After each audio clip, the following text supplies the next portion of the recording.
All right. Good to go. Welcome to Four Brewers. My name is Matt Beckert. As always, I'm joined by John Holzer, Jason Harris, Greg Nagel. And we are doing a plethora of Texas. We're messing with Texas. Yeah, Four Brewers is going to mess with Texas today. Ex is living Texas. I don't know what just happened. That's why I hang my Randy hat Travis. My brains are going Is to that my Randy feet. Travis? I don't know. No. I think Probably that not. predates him. Yeah, well. Either way, Jason... Texas is the place I would... George Strait. Well, I'll be quiet. It's where you want to be. Yeah. So Jason just got back from Texas. I did. I was in San Antone for work. And you took Eating some steak. You took a pretty serious jaunt out to Yeah, out to I Austin. drove 65 miles on a Friday afternoon to go to Austin and visit Jester King, which was a highlight of the trip. Cool. They were Nice. a delight.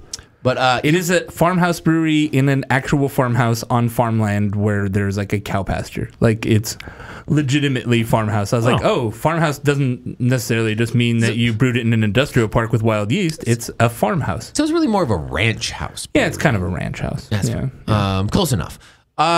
So you went and you brought back a plethora of Texas beers. What are we starting with here? Well, we're starting with the beers that were left in my mini fridge when I left my hotel. So most of the beers I shipped home in a beer shipper, and then I had a couple of cans in my fridge, and I was like, I got room in my bag, and I just threw them in with like my fucking shampoo and shit. Great. And so you could see they're all banged up because they were in my luggage. Nice. But this is the national beer of Texas, Lone Star. For the nation of Texas. Which is owned by Pabst Brewing Company. Like many regional brands, they're owned by Pabst now. And you know Pabst what? is very good about that. For It's president by Golden Road. for a macro brewery, I'm okay with Pabst. You know, I mean, At least they're still American owned. they're not trying to front. They're Pabst, and they're like, yeah, we're Pabst, and we own these really iconic, well-known beers, and they're all the same, and we don't care. They do have Miller brew their beer for them, but Yeah, it's Would fine. you say I have a plethora of piñatas? Piñata. but yeah. So we're gonna start with Lone Star. This, I will say, every single place you'd go, you could get a 6-pack of tall cans of Lone Star for $5.99. But is it good? Literally anywhere that sold beer. Wow. I like it. It's clean. It's crisp. It's got a little bit of funkiness to it. On the finish, dude. Yeah. It's got some funk on the That end. hop finish is like, There's some funkiness in the finish. It's more bready corny. than corny, I think. Though I don't get a lot of corn out of it. Kind of like my jokes. I get the corn. PBR, Yeah, there it is. like PBR is super corny to me. Like you Right. get a ton. Like if you want to taste what corn and beer tastes those like, are corn syrup beers. man. PBR is it. But this one, I get more of a bread character. Yeah, to it's it. doughy. Yeah. Yeah. I drank a lot of those $5.99 6-packs when I was out there. So Honestly, if I could get this in Catalina, I would drink it. It's Yeah. really fucking dry. Like, Yeah, it's bone dry. Sure. strips it doesn't your have mouth of all that moisture. cloying, but like some of the big name macro lagers, like let's say Budweiser, have almost like a cloying sweetness to them. Right. Like the rice syrup like leaves this sweetness that It hangs out. Yeah, Yeah. it's like an aftertaste of just like syrup. Like Right. here I am. Right. But I actually like Lone Star. I brought it back. I brought it back for a goof. It was a goof. It's got this earthy finish to it too. I don't know what hop they're using or whatever, but It That's tastes. that's Cluster. That's a gravelly, Texas I'll put it. steer. It's in, It tastes like what it is. It's yeah. It's very, very simple, stripped down. it's not, also if I don't think I detect anything wrong with it. Maybe you might not like certain aspects of the beer, but it's not like it's No. brewed. and this flawed. it's in front of me, this so I'll beer, talk about like it. almost every other like macro-y beer in Texas, has like camo hunting themed can right now. Oh, Too. of course. There was Very just soldier of fortune type. those were just everywhere. It was like all like camo with a deer on it. Like it's hunting season and time to get drunk. Here's a beer that you could have while you're shooting stuff. Yeah, Or driving. Shoot. This is a good driving beer in Texas, I think. Honestly, I could see It's gonna why. sit on your dash, and when ladies Cop are walking pulls up by, and he's like, right on. you just throw it out the Well, window. because that's why they have that little window in the middle of the truck, right? Like the little middle window, so you can just throw your beer cans into the bed when you're done. pretty much. Yeah. I can see why you would camo a can in Texas because Like you're gonna drink while you're hunting, and you want everything to be. You don't want it to be super shiny. You don't want a deer. You don't want a deer to get spooked by a cat. You don't want to scare the fowl. You don't want Pliny the Elder, like Target. People are going to shoot at you. Yeah, I get it. It's marketing, I know, but Pliny the Elder. I kind of like Pliny. That's great. On the Four Brewers Facebook page, Pliny the Elder. It's a Pliny that looks like Pliny. Yeah, whatever. Yeah. But it's fine. It's a beer. You know, it's good. It's beer. It's beer. Fucking A, bro. It's beer. Fucking Lone Star, as cheap beers go, as cheap regional beers go, Lone Star is one of my favorites. All right.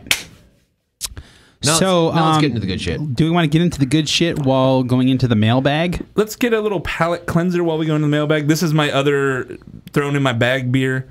It's from not Bagby beer, but Bag beer. Their name's Bag Beer. Bag beer. Freetail Brewing in San Antonio. They were kind of the Freetail. Yeah, they're great. When it comes to San Antonio, they're kind of the big guys in town. I actually didn't bring a bottle from them, but I did find a can that I had left over of their Berliner Weiss, Yo Soy un Berliner. I am a Berliner. So that's like a Mexican, Ich bin ein German. Ich bin ein Berliner. Yeah, JFK. JFK quote for sure. The Ich bin ein Berliner. Yeah, but it's a Spanish.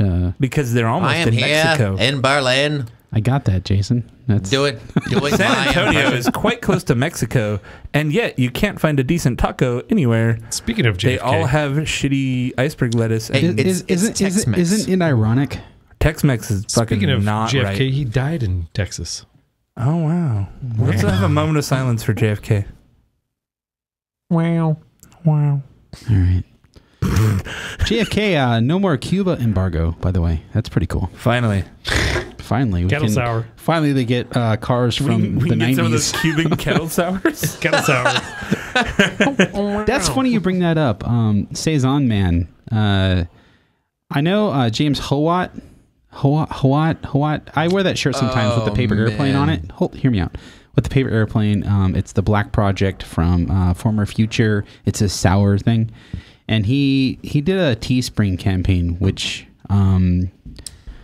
featured a shirt that says "Death to Kettle Sours," and I mean, this has been a thing. It's kind of blown up online. I can kind of see why. Well, you might hold on. You might want to say that's not a real authentic sour or whatever. But then, what's Jason Harris? Saison Man, Jason. Oh God damn it! Yes, Jason. Something. I think his name is Jason. Yes, it is. We're friends on Facebook. Sorry, buddy. He's friends with everyone though. Jason Y. Jason Y. Jason Jester. Jester. Jester. He was like Jester. He explained the whole thing. He's like, yeah, I kettle sour because it all has to do with pH and where the beer is destined to end up, basically. Yeah. And it made a lot of sense. And I was like, okay, I don't have a problem with kettle sours in and of themselves because like it's a really efficient way and easy way to make a sour beer that's really tart. It's about the product, not the method. Stop fucking. You can. My method on the microphone's banging. You can make a beer that tastes like a sour, but it's not going to infect your brew house because you're going to boil off all of those like icky bacteria things that make it sour. Und Greg? So finishing up my thought before I go to Greg, because I see Greg's raising his hand. Greg's been raising his hand so much he's like supporting his hand with the other hand. He's like in kindergarten. Yeah, seriously. It's like here. I want to hear his point. Saison Man, who is from Trinity Brewing Company, who medaled at GABF. With the beer that he was talking about. He explained everything, and he's like, while I'm at it, he called out James from Former Future and was like, why do you have this shirt? This shirt, this is bullshit. Like, this is a real thing that brewers do, and there's science behind it. And then James actually came back and said, I'm sorry, I see your point. Well, no. Well, I guess what happened... I get it. You know, this is a real thing, and I didn't mean to call anybody out and, like, you know, undermine what people are doing. Well, so it was interesting, because when it first came out, I was very much like, why are you hating on kettle sours? Like, that seems like, I don't know, a hipster thing to hate on. Yeah, absolutely. That's literally the only reason. I mean, okay, Greg, go. Greg is at his hand up. Okay, My hand hurts. Yes, Greg. his arm is numb. Two things with kettle sours. For one, they shouldn't cost more than regular sours. Yes, or the same, which a lot of them do. Like Figaro because beers. they take the same amount of time to ferment and to. No, I mean you're putting a beer in a wine barrel and letting it like funk up and like a kettle sour. Yeah, no. I'm talking like traditional sours. Oh, okay. Yeah. Like your kettle soured beers should not cost the same as regular sour beers. You're right. Okay, so that's one thing. Number two, a lot of kettle soured beers taste like baby barf. Yeah, they do. There's a lot of butyric problems. There's a lot of sulfur problems. Like this one. Yeah. I don't know if that's Parmesan cheese meats. Yeah, maybe a little bit. It's definitely a little bit sulfury, and that's the thing is like there's a lot of sulfur problems with kettle sours. This reminds me of my horrible beer that I made. I mean, kettle sour. It doesn't remind me of that beer one bit. Kettle sours, you can. I'm not an expert, but you can sour the beer in the mash. Yes. Okay, so I think kettle souring is an all-encompassing kind of term because if you sour mash or sour in the kettle, those are two different ways to sour, quote unquote, a beer. Yes. But you're just adding acidity to the beer. So they're very different methods, though. Yeah, if you sour in the mash, like you're using bacteria to sure, and you can boil it, acidify your mash and make it tart. Acid stays, and you cook all the lactobacillus off, and right. But that's in the mash. Brewery's clean. Yeah. Now kettle souring, are you adding? Yes. Are you adding acid to the kettle? No, you're not adding acid. You're essentially what you're doing is you're lautering. You're getting to kettle full. But you lauter relatively cold, and so into like the between 100 and 120 or something like that, and then you add lactobacillus and you let it acidify in the kettle, which usually takes like about 2 days. So it's essentially kind of the same thing, tying up your except brew house. with sort of. Well, with it sounds like what you're saying with when you sour the mash, you're letting the grain. The bacteria that's on the grain husks kind of do the souring. Right. Where with kettle souring, you're adding the bacteria to the kettle to sour the beer. Exactly. And there's a couple of different ways that you can do it. Like, do you hold it at like 120-ish? Yeah, between 100 and 120, somewhere in there. Okay. But you can do that. The other thing you can do, which is, what's the place? Not Council. Oh, God damn it. There's a brewery that does like farm. I think it's Uncommon or something like that. There's a brewery in the Portland area that is doing kettle souring, but they're adding yogurt. Yeah, we had one of those. We had a Goza where they're like, we added a quart of what's the popular brand? Yeah, it's like like probiotic yogurt or something. Well, yogurt's full of lactobacillus. The Greek yogurt. Exactly. And I was like, you just added a quart? And I'm like, yeah. Yeah, like, and it adds a shitload of bacteria. And it tasted fine. Yeah. It was good. Nice clean beer. Yeah. Yeah. And that's the thing is like, doing kettle souring. If you do a kettle sour and then you try to play it off like it's a goose or something, it's like you're an asshole, But if you just use it as a tool to add acidity to your beer, then that's something completely different. Yeah. I'm fine with that.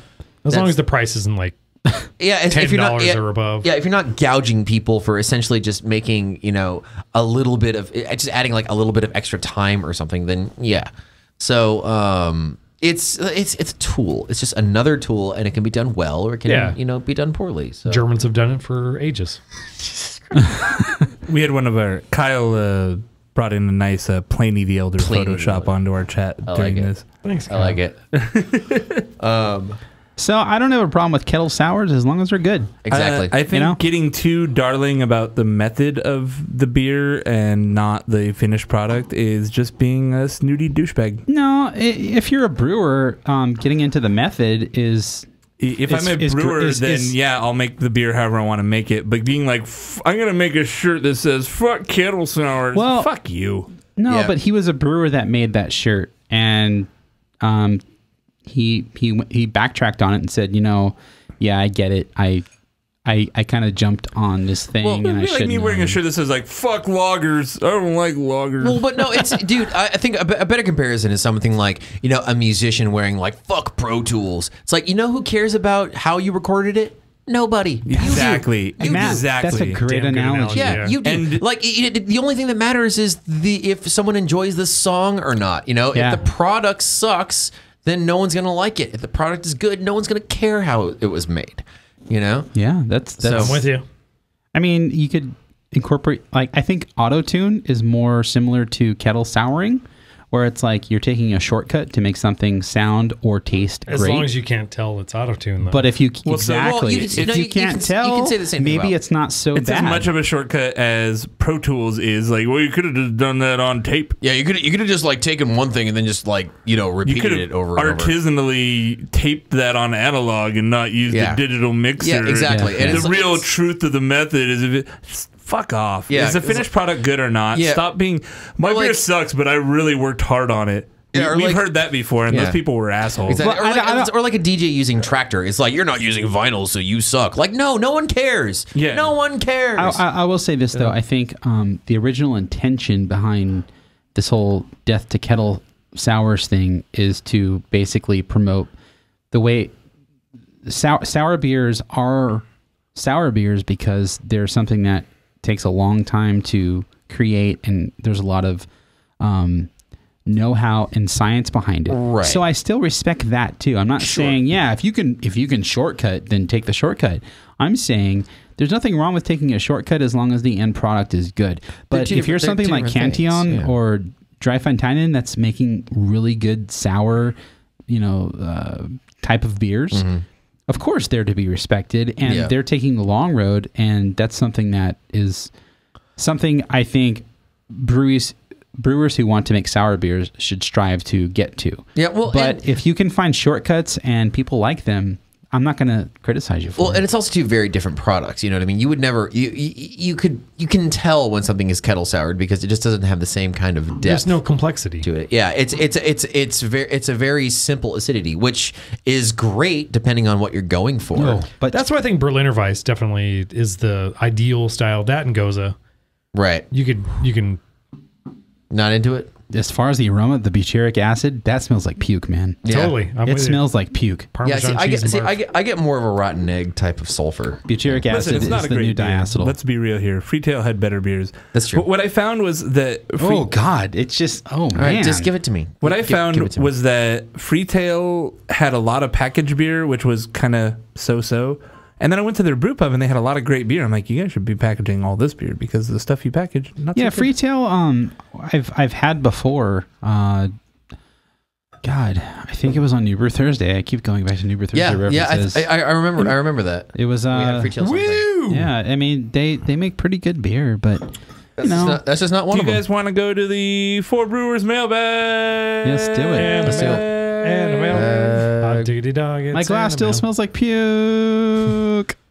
Four Brewers mailbag. So let's open a beer. Mailbag. That was almost in tune. That's pretty good. Let's open a beer. Considering we didn't practice that or plan it at all, it was just off the top of our heads.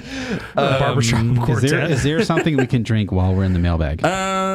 What sounds good, guys? Do you want to? Let's wax. I think we're saving the JK until JK last. Yeah, save the JK. Let's try the Barrel Reserve Spanish Monk from Five Stones Artisan Brewery. Let's do it. Awesome. Five Stones, when I was down there, they were really prevalent because I was in. What's weird is they had a brewery that you couldn't visit. That was in the city I was staying in. Yeah. I was like, oh sweet, I can go to this brewery. It's like, they don't have a place. They're like, you can buy our beer at Bevmo or the Texas Bevmo, which is called Specs. Weird. Und Specs? But they have a lot lot of interesting beers. That was a shitty reference. Like, That was kind awesome. of. I was thinking it. Kind of that Ameri-Belgian with a twist that so many have done so well. And so this looks really a really nice looking label. Very monkish. Yeah, monkey. They have really cool labels, and their stuff's Monkish Paul. monkish paw. Monkish. Spanish monk. Spanish monk, which is a Quad Belgian specialty ale blended with Spanish grape must and aged in white wine barrels. All right, now let's read the mailbag. Also in the 500 ml format. This is a So what's our theme song for the mailbag? mail. Mailbag.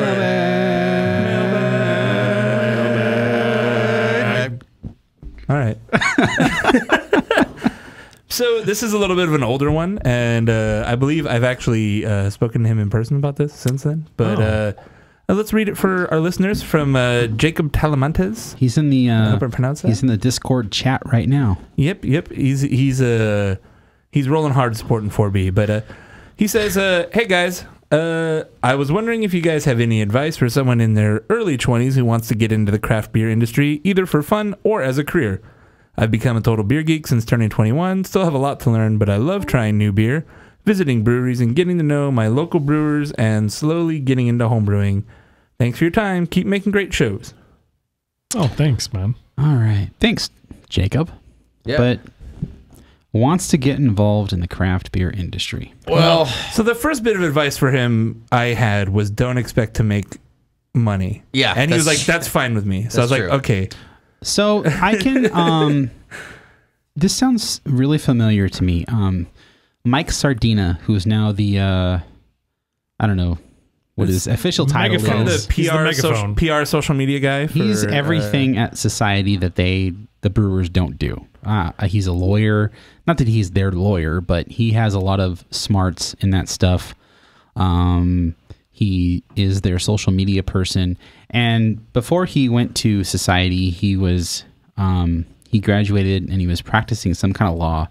I don't know what details that don't matter. But he wanted to get involved at a brewery. And he was asking questions like, what am I supposed to do? It's very similar to what we're being asked right now. And I think the main thing I took away from Mike going to join a brewery was you have to be involved in whatever scene you want to be involved in.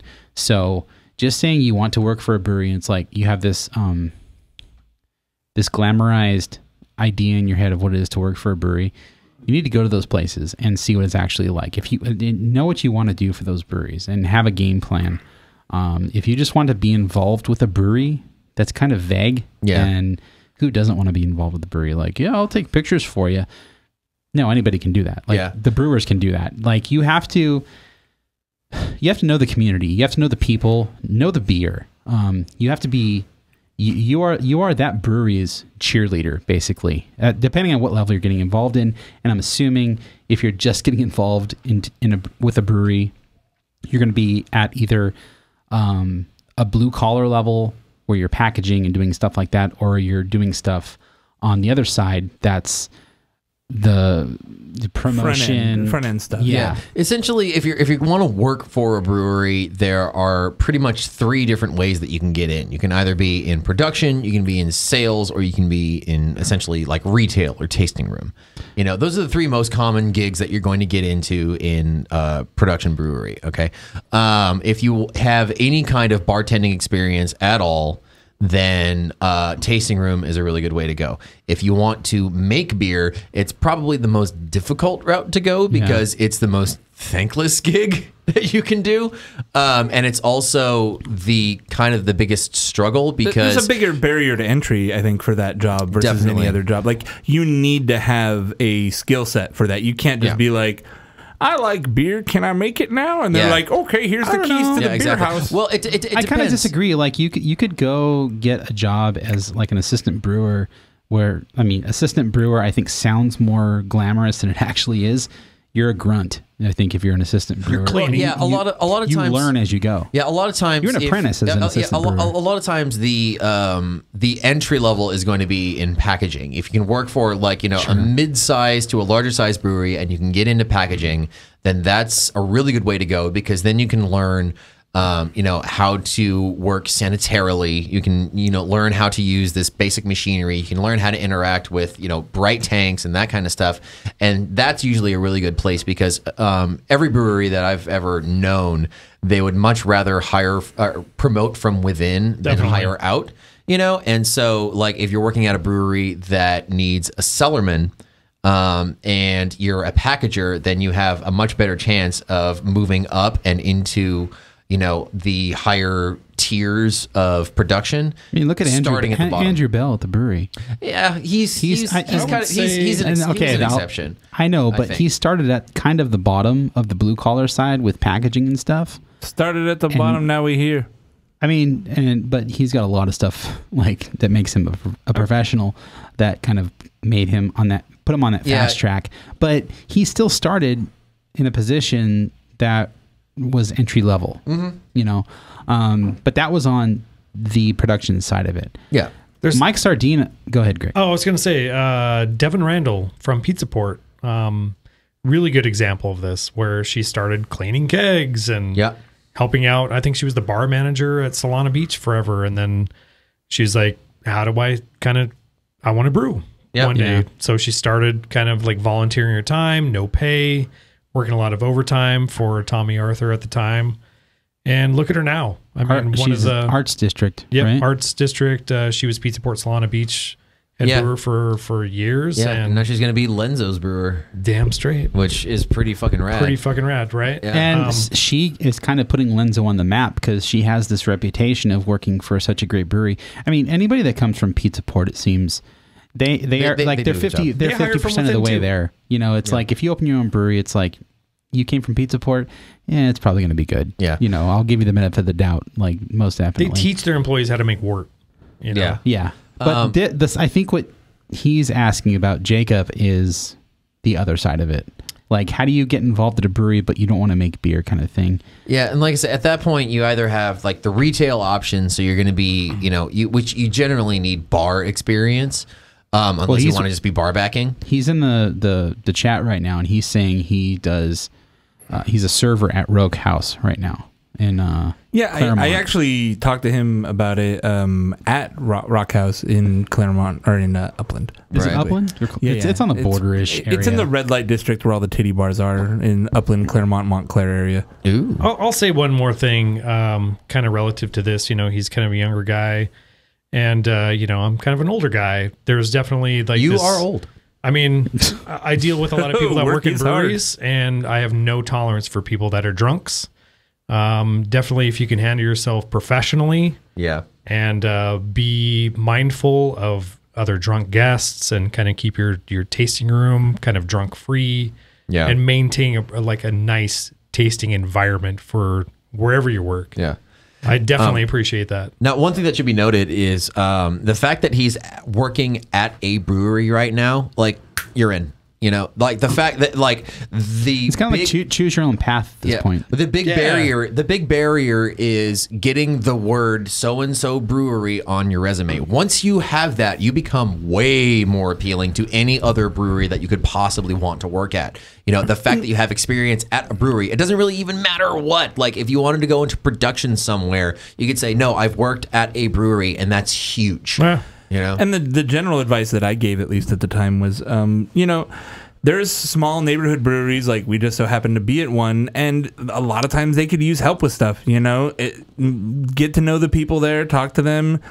Yeah. If you have a good relationship with them, and you say, hey, is there anything here for me to do? A lot of times they're happy to have the help. I mean, I'll see places that are like, especially places that kind of are small, like family run sort of places, and you'll see it's like they've got their family members serving in the tasting room and stuff, and so they're a lot of times happy to get someone to help if they're not in there like, and give me a bag of money too, you know? Well, yeah, dude, my boy Antonio, he was essentially volunteering over at Packing House, and he did that for a long time, and he just got a sales gig at Black Market. So it's any way that you can get an in, that's the most important thing. Yeah, because once you have, I think, is it. Yeah, once you have an in, then you're golden. And this goes back to my thing with Mike Sardina. Like his goal was to get involved with a San Diego brewery, and that's a really tough. Matt's not a fan of whatever we're drinking right now. No, that's a tough scene to get involved in if you're nobody. Not that Mike was nobody. Like, he was a well-known beer geek and whatnot. He was a fan of New Brew Thursday, so he was somebody. But he hit up people that were involved in the scene, and they all gave him advice. And then he went to a brewery and said, "Look, this is what I can do for you. I've never worked at a brewery, but I like beer and I'm passionate about it. So let's figure something out. And it worked out for him. And he's at the best San Diego brewery. Yeah. And it all else should be said that Mike just also happens. Yeah. It also happens that Mike is also just kind of a rad dude. And so he had that going for him. So, you know. But again, with his law experience and all that, there's a lot of stuff behind the scenes that I'm sure, I can only assume he's giving advice on, even though maybe I shouldn't be saying this, but you know, he's got a lot of things backing him up that makes him valuable to he's a brewery. An intelligent person. And got a huge schlong. He's been at Society for probably over a year. I want to say maybe longer than that. 2 years. Closer to 2, yeah. And he posts some good photos. He does good PR. He's involved with good beer hunting. He's involved with the Brewing Network. He's a good writer. He's a good writer. Like he's real. He has a good choice of footwear. He's got a big dick. Yeah. No. Beer Writers Guild, eat your heart out. He's doing a lot of good for society and craft beer in general, and society and societe. I don't know. So I think you just have to be sincere. Being genuine goes a long way. I mean, and if you want to work, tell people you want to work. You know, and if they'll put you where you need to be. So for sure, do it. That was like 25 minutes dedicated to that email. So. Right on. Well, you know what? Maybe it'll help some people. Maybe some people were entertained by it. Or I'm not saying that was a bad thing. I'm just saying it was a good thing. Can you dump this for me? Seriously. Matt's like, you went into the beer industry? Well, I got in and I pulled the ladder up after me. You fuck off. Find your own job. I kicked the boat out of the harbor. I did it. Y'all can eat a dick. This industry is for me. I did it for me. I don't feel like clawing out some wax, so why don't we get an IPA? Okay. I hear hangers hiring. For what? I don't know. I see a lot of people leaving. So all the jobs. Yipes. People are leaving? Really? Yeah, it's a long story. Yeah, and they have like half of their people. I brought that up. Should I play that song again? People are like, see you later. Grab your mom and grab your dad, closing out the old mailbag. Mailbag. Now it's closed. If we're gonna pull off the harmony thing, y'all are gonna have to learn how to sing for the record. Hey, fuck you! I can sing just fine. No, just with other people. We're four brewers. Yeah, no, I can't do that. We're not we're four at the singers. barbershop for cat. Yeah. Forcat. Forcetta. You replaced core with so Jacob. I hope that helped. He's still in the chat. I mean, he said, "I really appreciate the answer." So I think to sum it up, go get a job at a brewery and work your ass off. Yeah, you'll go places. Just work ask the them, shit out of it. Just ask them out. Ask them out. Worst they can say is no. Bring some whales with you. Work the shit out of it. I like it. So we're drinking a beer from Texas. It was described to me as the Pliny of Texas. When I went to a well-renowned beer store in Austin, the guy was like, I was like, hey, whether you have this cool? He's like, oh shit, well I have Yellow Rose. I was like, okay. But it smells nice. It's a smash beer. Yeah, it's a smash mosaic beer. So single malt, single hop. That's what a smash beer is. And single malt and single hop. I was expecting to really have to chase this fucker down, and I went into like the equivalent of Bevmo, and there's a shitload of them sitting on the shelf. So that being said, they don't date those bottles. I don't know how old it is. Smells like green onions. But yeah, everything everyone's ever said about Mosaic being oniony or garlicky. Yeah. This is herbal. Yeah. Ooh. This is it. Yeah. This smells like a salad. It really does. It seriously does. It smells like arugula. I don't know. It's got that like peppery thing. No doubt. I've never gotten the onion garlic flavor out of Mosaic before, and then I had this beer, and I was like, oh, there it is. It's something you'll never be able to unsmell. No, I don't get it though. Like when I drink other Mosaic beers, they taste just as magical as I normally like them, and this tastes okay. This was the smell. This was the best IPA that I could find in Texas. The smell is appalling on this beer. It is horrible. This smells like salad. Old grass. Tastes like the D. Really? Dick or diacetyl? Both. Matt butters his dick before. You got to. It makes it slippery. At the same time, though, it's not. It doesn't have this big. Are we done? Oh, buttered dick. Hot butter dick. It doesn't have like a huge malt profile. It's not like overwhelming on the mouthfeel. It finishes dry, but it's just. I would imagine it's dry. It's a fucking single malt beer. Yeah. It's in a 750 milliliter. It still finishes at 10-12 though. So Fun. you know.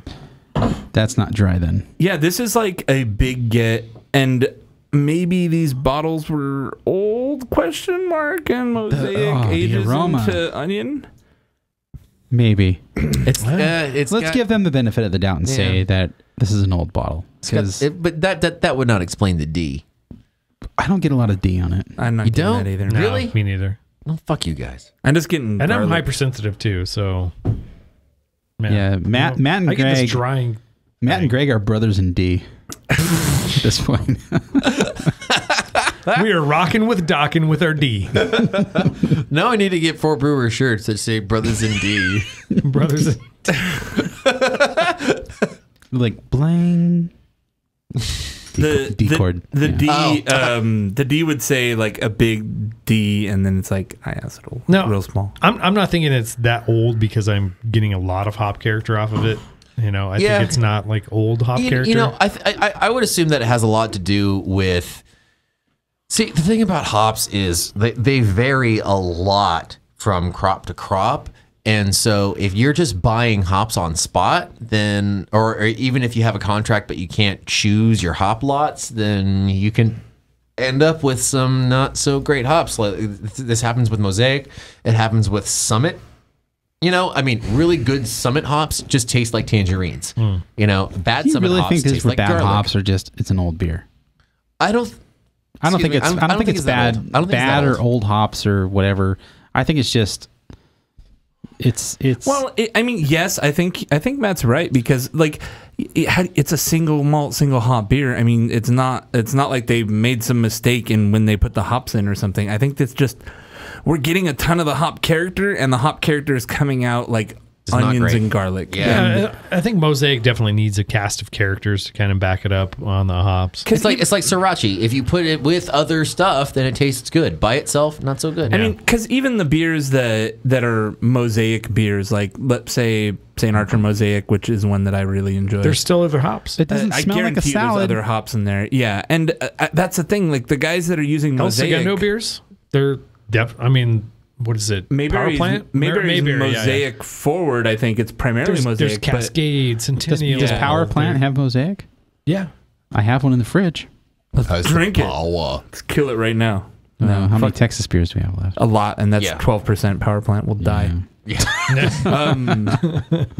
I don't know. I am not offended by this brewery. I feel like their heart was in the right place, but the beer just doesn't smell good. I really like their aesthetic. I like the style. I like the label. I like the Jester look King of it. Yeah, it's like halfway between like Jester King and Ladyface. Yeah. Yes. Yeah. I can see Ladyface. that. Nailed it. They've ripped off Ladyface, I think. No, I don't know if it's I don't think Ladyface invented drawing a woman. It's the modern style. Okay. Yeah, I think it's well made. I think it's an ingredient issue. Yep. That's what I'm getting to. I'm not getting diacetyl off of it. I'm not getting quality products. It's either an ingredient issue or it's just an old bottle. Yeah. But again, if it was old, I would imagine it's muted and not like big hop profile, and that hop tastes like garlic. It seems pretty bright. It does smell like a salad. That's what I take away from this beer. Like, I mean, salads smell great when they're a salad, but not a beer in my glass. So I would put this beer about like this 6 to 8 week mark. You know. Oh, Kyle has one too. There it is. Or he just posted a picture for reference. That's true. Either or. Wow.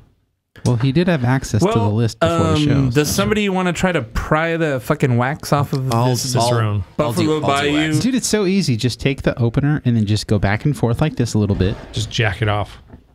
No, don't jack it off. Just go side to side Savor and them. carve a little slot. I have one of those regular, like, There you go. You know what you would carry if you're a server at a restaurant, like corkscrew With a bottle knife. opener tools. Yeah, It's got No, like a little knife. 1-inch knife. It's got a little corkscrew on it, or maybe it does, but I don't even use that. I just use the feet of the little bottle opener part, because these ones are pretty. Well, as long as pointy. you dig it into something it can hold on to. Well, yeah. the feet will just poke right through the wax, and then I pry the cap right off. It's like Right, done yeah. and done. But then my friend has one, and the feet aren't sharp, so it won't get the wax. Gotta have sharp feet. Yep, sharp feet, guys. Sharp That's the feet moral for of the the story. win. That's the secret, is sharp feet. Laid back. Can you dump this, Matt? So we are drinking Figaro, Fiiigarrro. I've seen some fucking Looney Tunes before. It's Figaro. Leopold.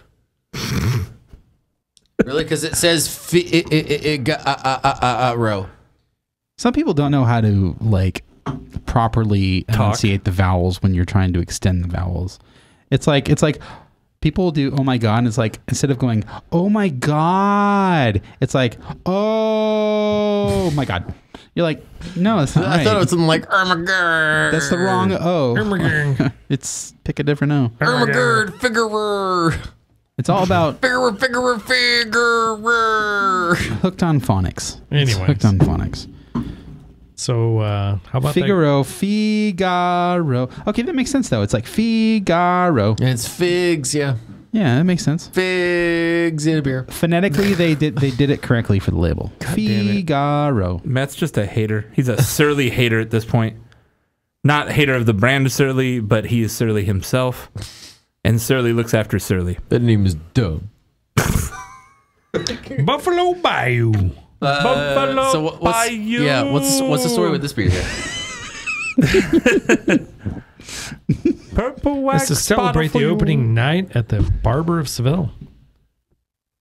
They needed a secret ingredient, a dark, sweet, and tricky as Figaro himself. All right. Figs. Hey guys, there's figs in this beer. Is there figs in there? They round out the earthiness with the malts, dark fruit, and raisin flavors. Dark fruit. Singing bass, traditional Belgian quad yeast strain peppers, and spicy light fruit flavors. All Very, right. very, There very it is. Texan. It's a very Texan way of reading that. Thank you. Bravo, Figaro.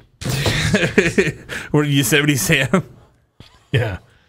Just firing. Define archaic brewing guidelines. Our ales are cathedrals to unlikely elements. Aggressive and boundary-pushing, each secessionist is a revolutionary act of sedition against traditional recipes. BuffBrew.com. I'm your Huckleberry. Jesus Christ. So how is this beer? How does everyone like this beer? It's actually probably one of the better ones I've had of this. I mean, I don't know. It's been a pretty gnarly bunch, but this beer's pretty good. It's a quad first and foremost, but the Fuck, that's good.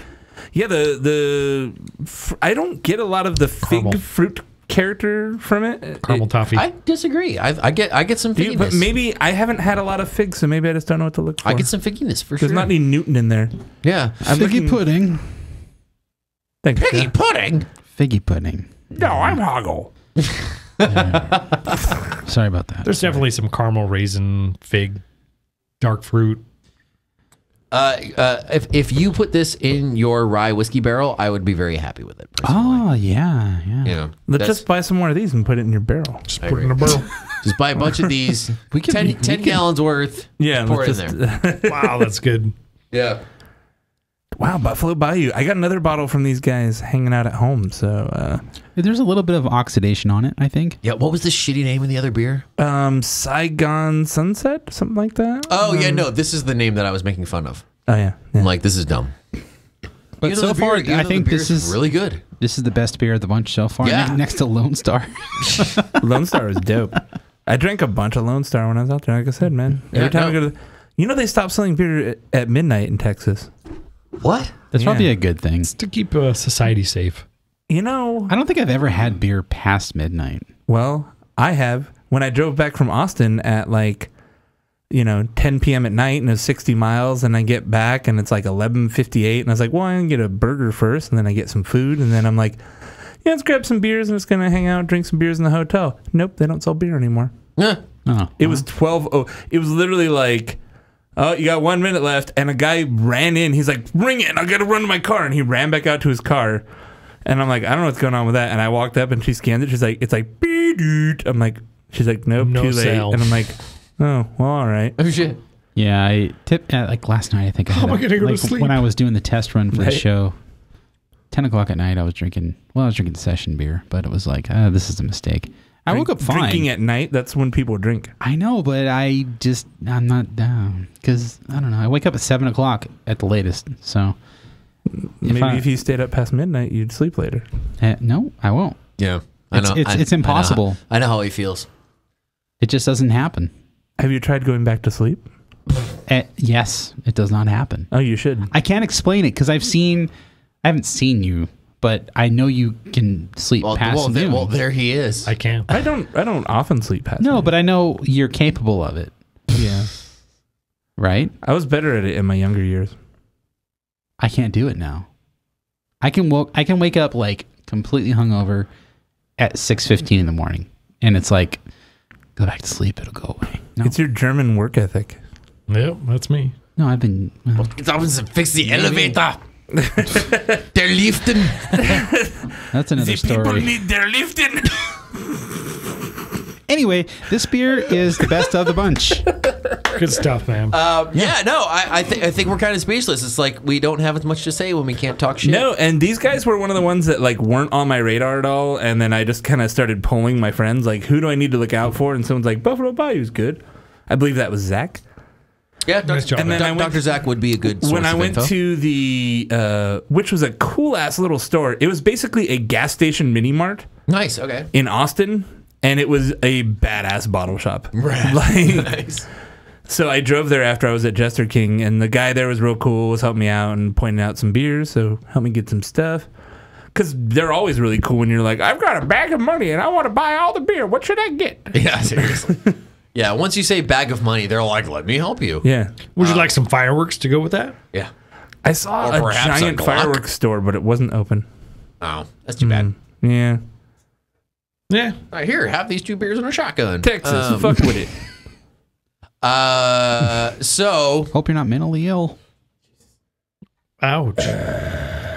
So last but certainly not least, now I don't know if I've ever been more super jelly of someone going to a brewery. But you went. You were right, because it was the coolest brewery that I've probably ever been to. Nice. Yeah, this is So you went 40. So we're doing Jester King. Vulgar Oh, yeah. Affectation. Vulgar Affectation. Yep. So you went 2 hours. 65 miles from San Antonio to Jester King. Nice. And so It's like driving to LA. you Yeah. know? Yeah, it wasn't actually. The traffic was light, even though I went at like Friday at like 5. I drive to LA all the time if there And was no traffic. I saw a Dodge Viper. I saw a Dodge Viper with a Longhorn sticker on the back, of course you did. and I was like, that was the most Texas thing I've ever seen. Yeah. There Yeah. you go. Yeehaw, supercar. Even though Dodges are made in Mexico. That's Not the Viper. Yeah. It's not? No. No, you're thinking like a Neon, which they don't make anymore. Well, Dodge for the most part is made in Mexico. The trucks are, I know that. Get rammed tough. Get Mexico tough. Hey, John, Fuck get rammed. Dodge. Yeah, get rammed, John. Even the name says speed. Dodge. So okay. So just describe it. So you're driving up. You get off of the exit. What's it like? You drive down like a highway for a little while, then you go down a regular street for a little while, which is kind of more of a like country road street. Country road. And Take me home then to the place I belong. That was the worst note ever. What? Yeah. West Virginia. You're like, take I me home. belong. I belong. That's not what I did. you're like, I stand alone. Okay, so you get off the highway.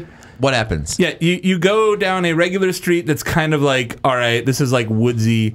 And then as you're going down that street, there is a turnoff in dirt that goes down to actual Jester King, which is, you go down not far, like a quarter of a mile or something down dirt, and there's basically a big dirt parking lot, like kind of carved out of the field where the farm area is. There's like some trees, a wooded area, and just park in the dirt. And there's tons of room, and there's a guy there who's like, go down here. Get your king over there. But the coolest setup... Is it like Moe's from The Office? Where it's ding! I don't know. Never mind. I think everyone has just banged on their mic stand. Not me. West Virginia. Okay, so you park in their dirt parking lot. Yeah, and so there's basically two big buildings there. There's a farmhouse pizzeria. Really? Which, again, is like a big farmhouse, and then it's like a barn, like you would see in a movie where it was like, they did it up with like string lights up at the top and everything, and there's just all these tables laid out. There's going to be hay rides. Right? Yeah, it's like that, and there's tons of table space, and you walk kind of through there, and like, okay, and then you go up to the brewery itself, which looks kind of like a farm/ranch. Right. And their setup was just dope. They have like an indoor bar, an outside bar. They pay all of them. Yeah, that's the lead up to Jester King there. They had a separate like easy up with a pallet of beer for the beer release. And so because you went there on a release day. I was there on a release day. And so if you came for the release, you were in a different line than everybody else. And then if you wanted to get takeaway bottles, that was a separate line that was set up somewhere else. So you weren't ever waiting in line. There was tons of room. It was gorgeous. They had a brewery tour that actually was run by somebody who brewed there and ran their cellar. Weird. Not just like a college student that they're paying $10 an hour. Like, she really knew her shit. Right. And so, just the best. And the beer was great. They serve it in cool glassware. Like, fuck, Jester King is get it. too goddamn cool. Nice. Right on. Yeah, man. And they have kind of the best of Texas beer as takeaway bottle sales too. They had a lot of Freetail. That's really interesting. Yeah, they had a lot of bottle sales of other breweries, but it was like a lot of best of Texas and then like Belgian farmhousey funky stuff. Right. So cool fucking spot. Like, right on. Like I said, one of the coolest breweries I've ever been to. Very nice. Let's try the beer. Yeah. Oh yeah, we have beer. So what's the deal with this beer? Kyle thankfully posted the Beer Advocate link for us. Nice. But and a photo of the beer. It was brewed. So this is something that I thought was funny. The area they refer to as Texas Hill Country.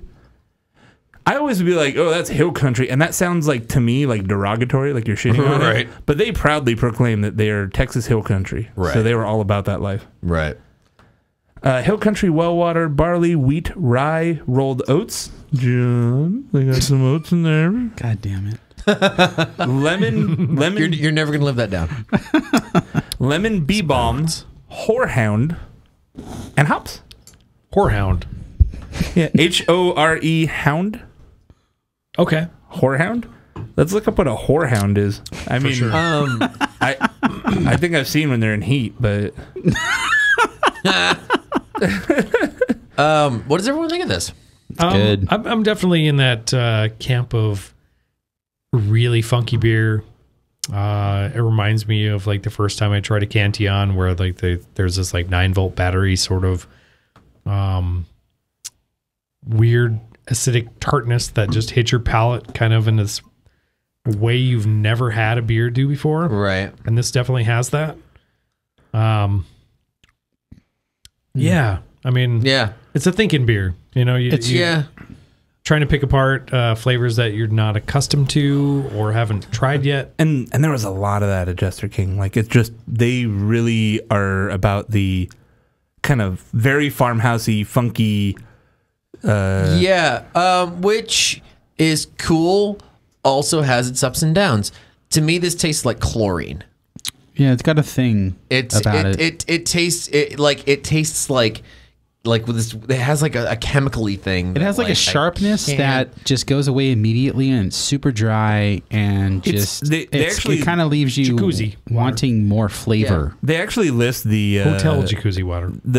It's 38 IBU, 3.6 pH at packaging, and a finishing gravity of 10.002. So real dry, super dry. Whatever on paper, that sounds good, but it just doesn't. I don't know. It's like it needs more flavor. It is. It tastes like chlorine. It has this. Don't pour yours out, assholes, because this beer's fucking good. I'm not saying it's bad. I'm a fan. It definitely has this like I have grapefruit peel that's been dried out. I have been much more wowed by Jester King before. I'm gonna put it that way. Like the Jester King, what did we do, the atrial? No, we didn't do the atrial. We did the chrysalis. Yeah, on the show. That stuff was insane. Super super good. I can kind of see the chlorine thing. Yeah, it's a chemical thing. It's got some tartness, but then it leaves behind this residual weird thing. Yeah, minerality. Maybe it's mineral. Yeah, I wouldn't. It's not mineral. It's chemical. It's like it's lacking something. But Kyle also posted a link to what whorehound is. It's a flowering plant in blah blah blah family, but a white whorehound. You click. Wait, go back up. Go back up to the Latin name.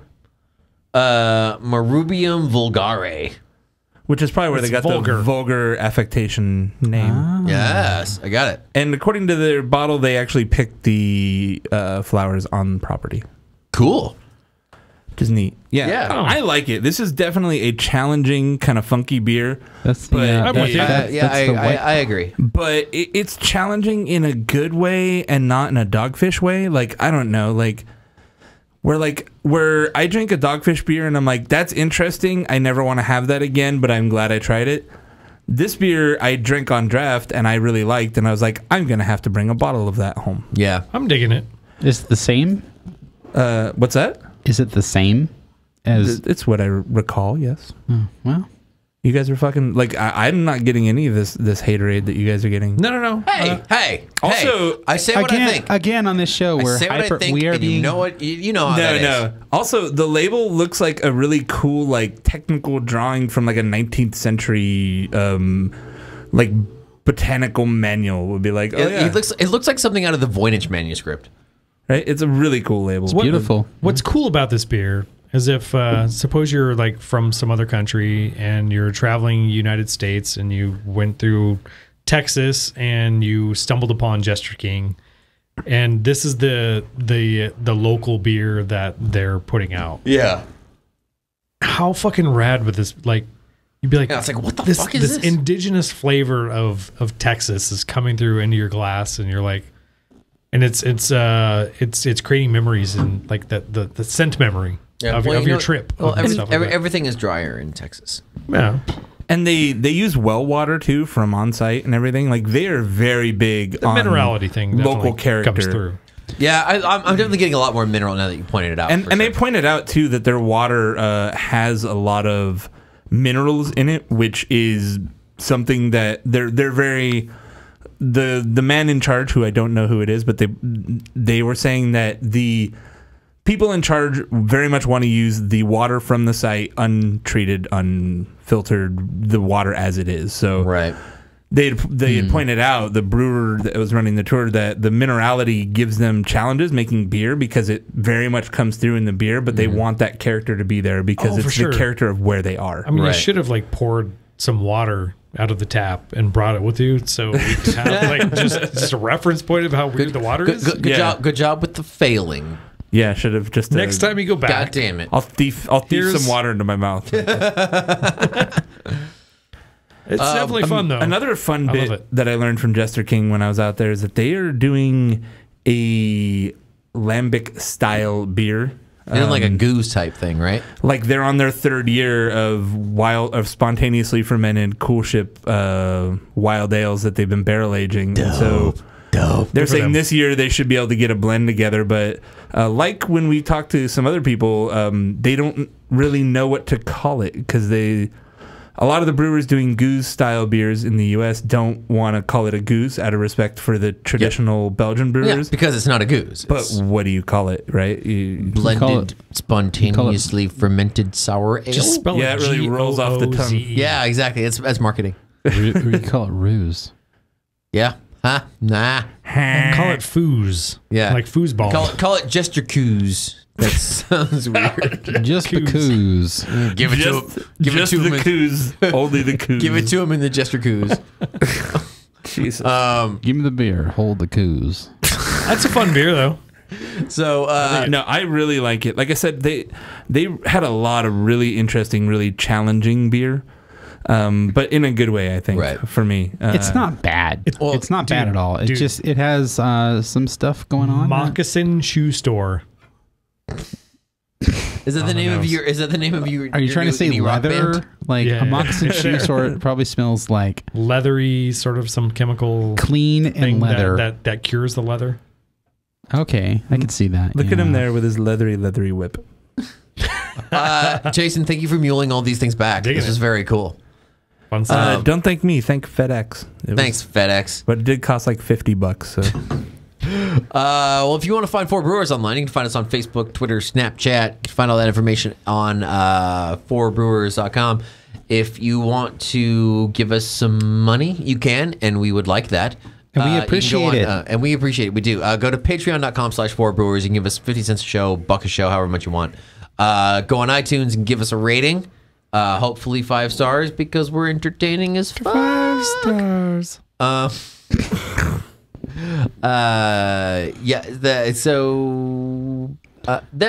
Anything else we want to talk about? I don't think so. I think that's I think we're good. Yeah, it's been a busy month. September sucked. Well, no. September was great, but it was hella busy. Yeah. John was like, wake me up when all September the brewery, ends. Yeah, seriously. all the brewery sellouts and yeah, oh god, Yep. that could be a show in and of itself. Yeah, man. I guess Meg was on the Brewing Network yeah, I heard that. on Shut the, up, on the Meg. session. Jesus. I mean, if you're gonna listen to the session, that's the it was Meg and They puckered up pretty hard. God, who else was on there? It wasn't Tony McGee. Like it was some other hardcore. They had Silva. They had Chuck Silva. Oh, on. Chuck Silva and Meg Gill. And That's also, right. yeah.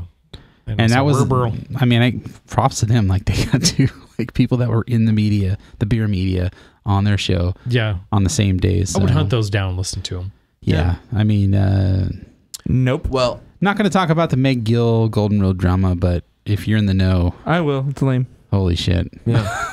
Well, if you want to talk to us, you can get in touch with us. Does anybody have any questions about Golden Road Brewery? Email us at feedback@fourbrewers.com. If you want to get in touch with us, feedback@fourbrewers.com. Brew the shit out of it. I'll shit on Golden Road. Fuck them. They got their money.